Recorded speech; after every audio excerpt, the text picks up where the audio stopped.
Hi, my name is Tracy Cook, and welcome to the Faith-Based Women in Business series. Join us for an enlightening conversation with Sarah Wilson today, and we're going to speak to not just a leader, but a leader in her field and a game changer, because she is blazing new trails and creating opportunities for others to follow. You don't want to miss all of the valuable insights and wisdom that she has to share with us today, because she is a faith-based woman in business, and we're going to get some insights in how she runs her business, creates networks and movements worth furthering. Welcome, Sierra Wilson.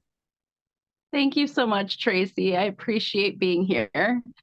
We love having you here because you are literally creating opportunities for others to follow. You're helping people change their family's financial blueprint. You're helping people create new movements and create new dynamics within their communities as well. You're doing so much online and you're showing up really authentically. And just tell us a little bit about where you are and what you actually do. I live in Minot, North Dakota, USA, because I know we've got people here from all over the world. So, yeah, we're up by the Canadian border. We're like South Canada. And I own a natural health nonprofit, and it has a ministry arm as well. So, it has been fun and exciting, and there's not a whole lot of these that exist. So, it's been challenging too to create something that I haven't really seen much of before, but I know that that's what God's calling me to. Oh, that is fabulous. Blazing new trails, 100%. Now, I'm just really intrigued, Sierra, as well, because you're in such a unique industry as it is. And that is showing thought leadership and leading the way for other entrepreneurs to follow with you as well. So what way do you believe your faith has equipped you with the unique strengths and perspectives that has helped you succeed in your business? So, my faith is the whole reason this business exists. Super long story short, several years ago, I was diagnosed with neuroinvasive West Nile virus and Lyme disease at the same time. One of the most prestigious hospitals in the US sent me home, and they were like, there is nothing we can do for you. We hope you get all your mobility back. We hope that you get your memory back. We hope you get your night vision back. All of these things, these functions that I had lost, they did not have solutions for. And I'm going to be super honest with you. I did not believe in naturopathy. I did not believe in naturopaths or holistic health or anything like that. It wasn't until I got really sick and modern medicine didn't have a solution for me that, like, God led me to this naturopathic doctor. He lives 400 miles away from me, and he led me to him. And over the time spent with him, just he helped me heal and get all my functions back. And I was like, and I was definitely that person who walked in the door and is like, with somebody who's as sick as me, like a handful of herbs are not going to help anybody. And then they did. And some of the other things that he did helped me as well. Some of the therapies and the different remedies that he used and the testing that he had was something I'd never seen before. And it was truly a give it to God thing, because I'm a Christian and we always say that we have faith, but when you're in a situation where you're literally laying in bed and your legs are not working and you don't have control over your body, it gives you an opportunity to really re-examine, do I really have faith? Do I really believe what I say and think I believe? And who am I going to be in this moment? And so it was through that whole process of being so sick and doctors saying there's nothing we can do, and just like giving it to God and being like, where are you going to lead this? And so after this doctor was helping me get better, I asked him, I was like, I have to learn everything you're willing to teach me, because other people need to know that this is an option. And in our part of the country, there's not a lot of natural health practitioners or holistic health practitioners. So I was like, God is calling me to do something here to build this, and it's all going to work out, because if he calls us to it, he's going to see it through. So you're letting faith lead you in and intuitively lead you into new realms and put your trust and your belief in a higher power. That's basically what you're doing. It's fantastic, and I'm so intrigued by this as well, because I'm a qualified naturopath, so I'm absolutely so excited for this conversation. What are some of the ways that you incorporate social responsibility as well into your business practices? And how do you measure the impact of those efforts as well? So I created my business to be a nonprofit because that is how my naturopath ran his business. And if he would not have been charging naturopath, or I'm sorry, if he would not have been charging nonprofit prices, so reduced prices from a for-profit business, and if he would not have had scholarships available for sometimes me to be able to actually get some of the costs covered for me, I would never have been able to afford to get better. And I don't ever want money to be a barrier to care. And honestly, like, Jesus was the great healer, and he healed without discrimination. He didn't sit and say, oh, like, this person, gets to be healed because they have enough money or they have this social status. He just saw people and their hearts, and he healed people. And so, just like Jesus did not discriminate, we don't want to discriminate. And making these natural health options more available to more people is so important to me, which is why I created this to be a nonprofit. We charge, but depending on what service you have, or you're coming in for, you're going to be charged at like a third to a fifth of the for-profit rate. And we are working on getting scholarships set up, just like my naturopath has, where if there is a huge financial need, that we can actually ask other members of the community or churches or other nonprofits or businesses to literally sponsor them so that they can afford to come and get their care. And we're in the beginning stages of that. We actually have only been established as a nonprofit for 4 months. So we are new. I've been certified for 5.5 years, but this nonprofit thing is new to us. So we are figuring this all out. But I was like, how can we make this more available? And I feel like the scholarships are going to be so awesome. And not only for the people who can receive the care, at no cost to them, but it gives other people an opportunity to be part of something, because there are so many people who want to see where their money is going if they donate to a cause.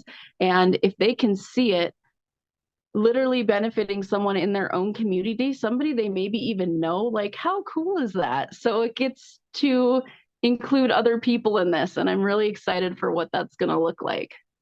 What a fantastic way to give back to the community and to get everybody involved. I mean, communities can turn into movements, right? So you're creating a movement and really changing and saving people's lives in the process. And when we actually, contribute, it not only makes us feel good and makes us feel like good humans, but, just that ripple effect of goodness and love and hope and empathy of helping your fellow humans. Only good can come from that. And I loved how you shared everything. It is very cool indeed. And have you ever faced a situation as well, Sarah, where your business was kind of criticized or put down because of your beliefs? And if so, how did you navigate that situation? So, because I have a ministry arm to my nonprofit, I am a faith-based nonprofit. I have had some people question what I'm doing, because different than things that have been done in our community before. I think some people don't understand exactly what I'm trying to do here. And I have had people, I have had a couple people, I should say most of the people have been very supportive, even though they don't totally understand it yet. There has been a couple Christians actually, and the people who I thought would support me the most who have said some things that they're like, well, if you're going to do this as a ministry, you can't charge people. And I'm like, well, a ministry that doesn't make money is closed.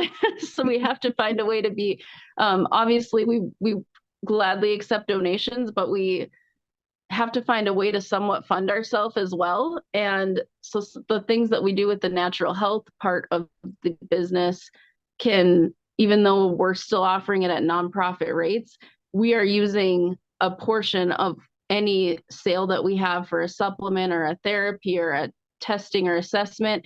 A portion of that goes into our generosity fund, where we are doing things for the community. We just hosted an 8-week mental health support group following the unfortunate suicide of one of our police officers in our small town. So we used some of that money to help, make this available free to the public so people could come and speak to a mental health professional and know that they're not alone in some of their feelings. And we're going to be using that for other things too, to try to help our community the best we can.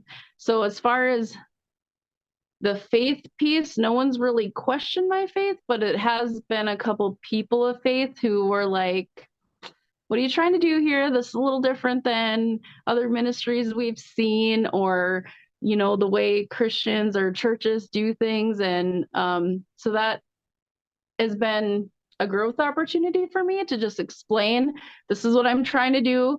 It's cool if you're not coming alongside me right now, but hopefully in the future you will, when you understand it better and you see what we're doing here. Yeah, just probably sitting back and watching what happens. And for those that may be listening to the podcast today, when you say ministry, what does that actually look like and mean if somebody's listening that's non-faith based? So ministry to me means, from a Christ-centered place, giving, above and beyond what maybe a normal business would give. That's actually a really good question. We're called as Christians to minister to people, and that can look very different depending on what your faith base is, who your God is, because we do have people who are listening to this who are not Christians, but they maybe believe in a different higher power. So I believe ministry is truly meeting people where they are and loving them and giving them the support they need for what they're going through. And that's going to look different for, different organizations. But for me, for this ministry, it's that whole, I don't want money to be a barrier to care thing, and we're going to find a way to minister to people. And I do a lot with the body, obviously being more naturopathic trained, but it's a whole mind, body, spirit thing. So I'm trying to find ways to incorporate that in as well, where with the mental health group, that tied in, spiritual things and mind and mental health things. In addition to taking care of our bodies, we need to take care of that. So I'm trying to navigate, how do we best serve people where they are? And I guess, to be honest with you, I might have to think a little bit more about how I define ministry, because I have not actually been asked that particular question. That's what's so great about these kind of podcast series, because it, evokes those questions and those conversations that maybe changes perspectives, or maybe awakens people or connects people as well. And finding out information about something that you might not know too much about, or like you said, there's been Christians, that have questioned what you're doing. Is there a belief as well, Sierra? And correct me if I'm wrong, saying that if you're Christian, you can't have like this massive abundance and charge people. Is that kind of like a myth, or is that something that's kind of unique to every single person, the way they look at it? So that's so funny you ask that because I just had a conversation with another person of faith who was running a business, and we had a very similar conversation. She's for profit, I'm nonprofit, but still, a nonprofit as a business still needs to make money, just like a church still needs to make money to keep their doors open and be able to continue to help people. How we get our money and our income might look a little different depending on the organization, but she said something so much along this realm of that in her experience that the church, like the capital C church, just overall religious organizations, if you have a gift, you're almost supposed to give it away for free. And if you're very good at music, and they want you to sing for all the events and every Sunday morning and all the stuff, and I'm not saying don't use your gift and give generously, but if that's your gift, like, God gave that gift to you for a reason, and I believe you should be compensated if you're going to share that gift with people.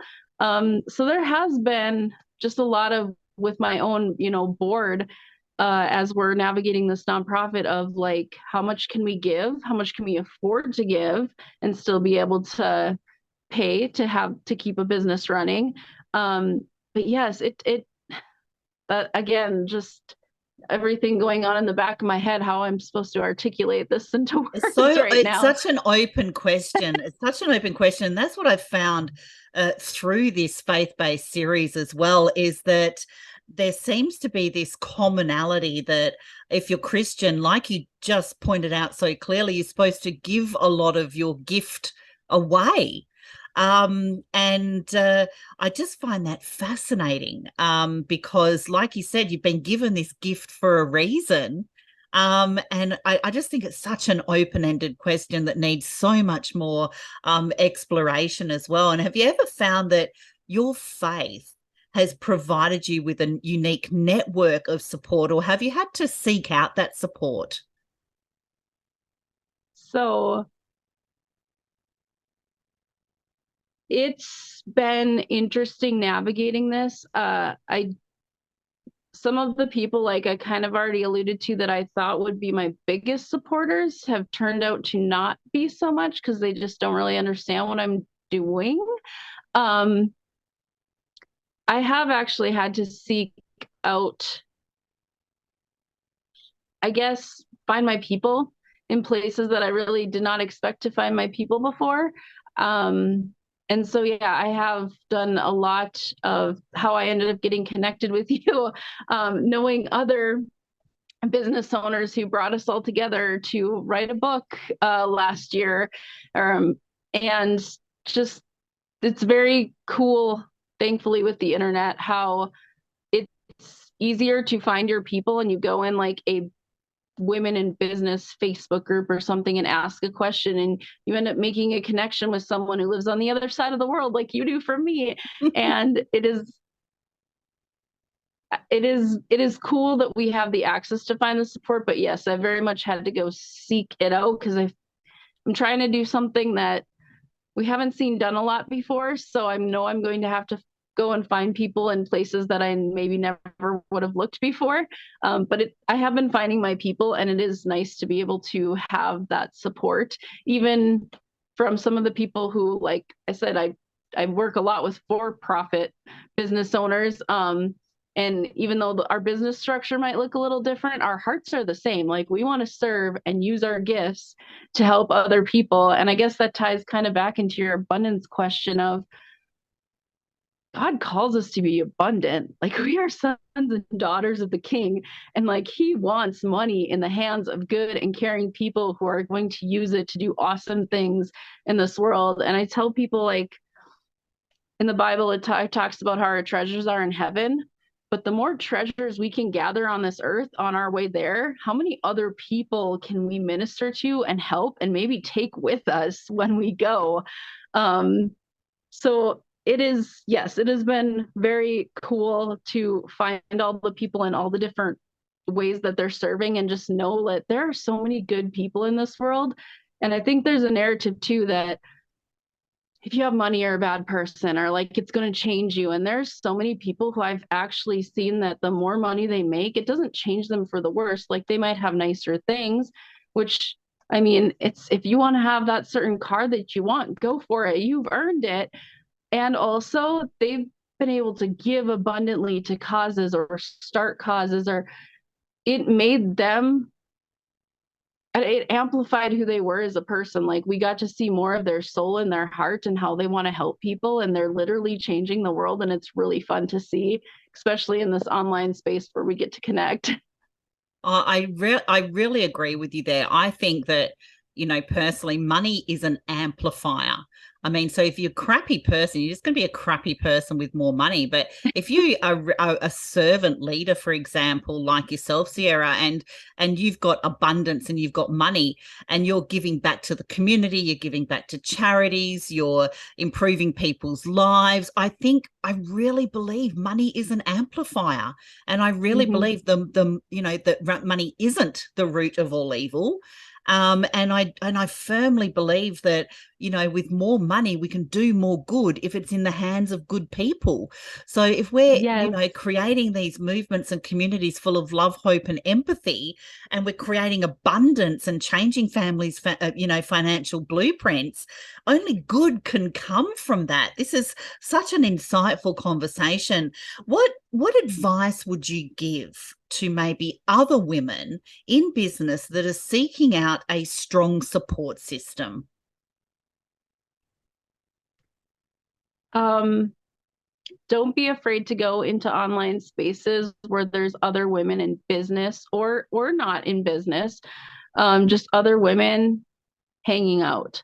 And a lot of times, like, we don't want to ask the questions because we feel weird about it, but usually there's other people thinking of that exact same question. And by you asking it, not only would you get to make some awesome connections and maybe get some answers, but you're helping that person who is too shy to actually say something. So you're impacting someone you'll probably never even know that you impacted because you're willing to step out of your comfort zone and seek those connections.